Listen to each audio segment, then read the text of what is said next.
Hi, Mystery Recap here. Today, I'm going to explain a horror film called Let Her Out. Spoilers ahead. Watch out and take care. The film starts with a young woman who lives at the Gemini Motel. She's a prostitute. During a busy night, a shadowy figure approaches her room. She is then attacked and raped by the intruder. She later discovers she is pregnant, and desperate and alone, takes a pair of scissors to her unborn, killing herself in the process, but the child survives.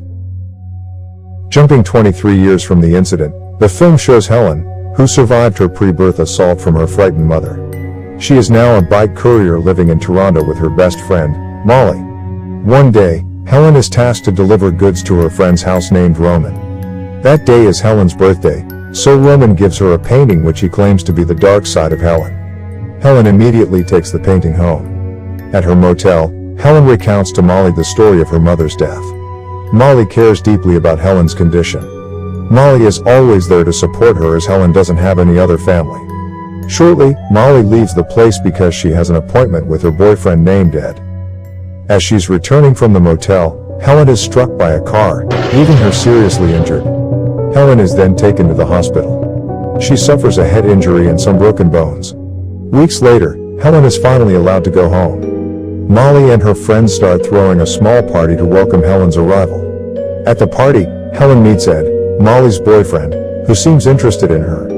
When the party is going on, suddenly Helen begins to experience a blackout and lose consciousness. She wakes up in an empty parking lot. Helen is confused by what happened earlier. She immediately calls Molly to ask what happened when she was unconscious. Molly explains that Helen left the party without telling her where she was going. Not knowing what happened, Helen immediately returns home in a state of anxiety. At home, Helen starts to paint strange pictures, and because she is afraid of Roman's painting, in the end, she puts it below and covers it with a cloth. The next day, Helen starts her day as usual, such as exercising, eating, and showering. Just as she finishes taking a shower, suddenly she starts seeing a strange figure.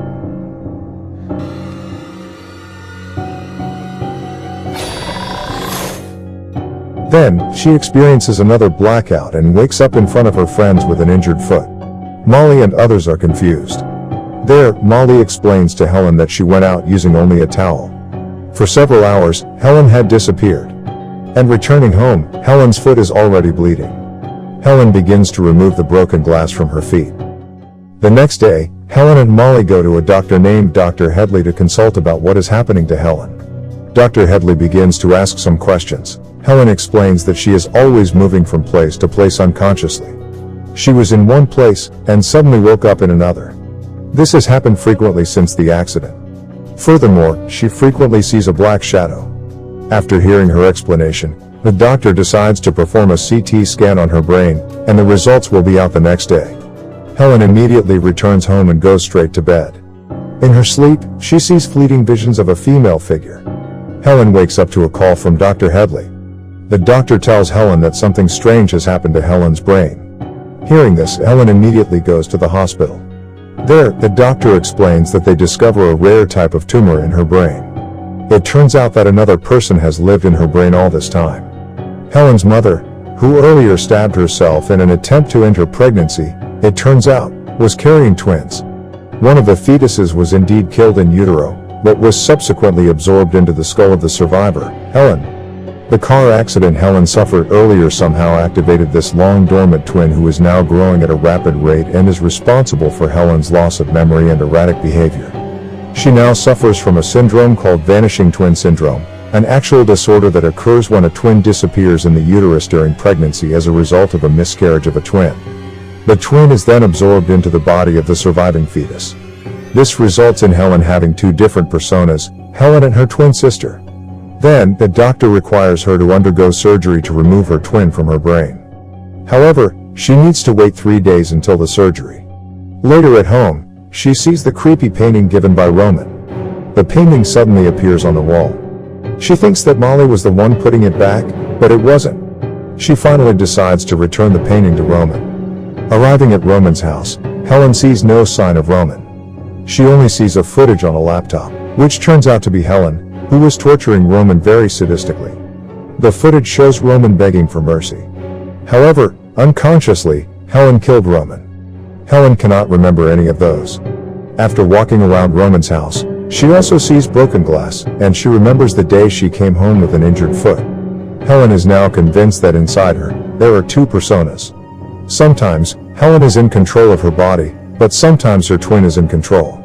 Helen now realizes she is at war with her own body and mind. She rushes back home, and begins to tie her hands and feet to restrain her from going anywhere. The next day, Helen begins to go out for a walk at night because she is bored at home. However, she has hallucinations and decides to go to a nearby toilet.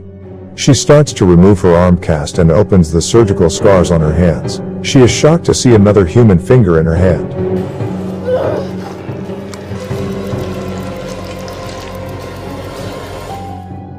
Then, she decides to leave that place. From behind, Molly's boyfriend, Ed, begins to chase after Helen. Ed is very interested in the beauty of Helen. Therefore, he plans to rape her. At that time, Helen's twin begins to take control of the body. She then points a knife at him, frightening him. She immediately runs back home after regaining consciousness. At home, Molly then tells Helen to stop painting weird, scary pictures. But Helen reveals that she was not the one drawing the pictures. They have a debate until finally, Helen's body is taken over by her twin and starts attacking Molly.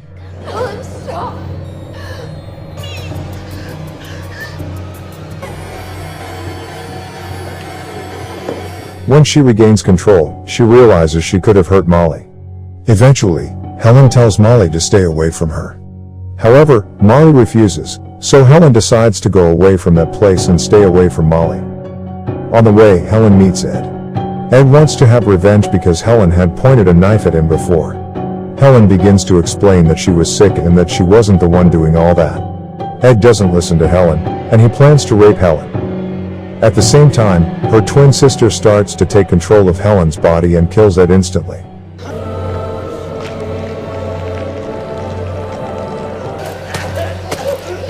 After killing Ed, Helen regains her consciousness and sees that Ed is now dead. Realizing how dangerous she has become, Helen plans to commit suicide at the Gemini Motel, where her mother had committed suicide years ago. Elsewhere, Molly begins to look back at her photos with Helen. She observes a significant difference in her before and after pictures. She notices a shift in her personality as well. She finally concludes that within Helen's body, there are two different people. And the one who attacked her was not Helen. Molly immediately calls Helen to find out where she is. Helen says goodbye, revealing that she is going to commit suicide at the Gemini Motel. Hearing this, Molly immediately uses her bike and goes straight to the motel. When Helen has just arrived at the motel and about to commit suicide, her twin begins to take control of her body. Molly then arrives at the hotel. However, it is too late. Her twin has completely controlled Helen's body. She immediately attacks Molly.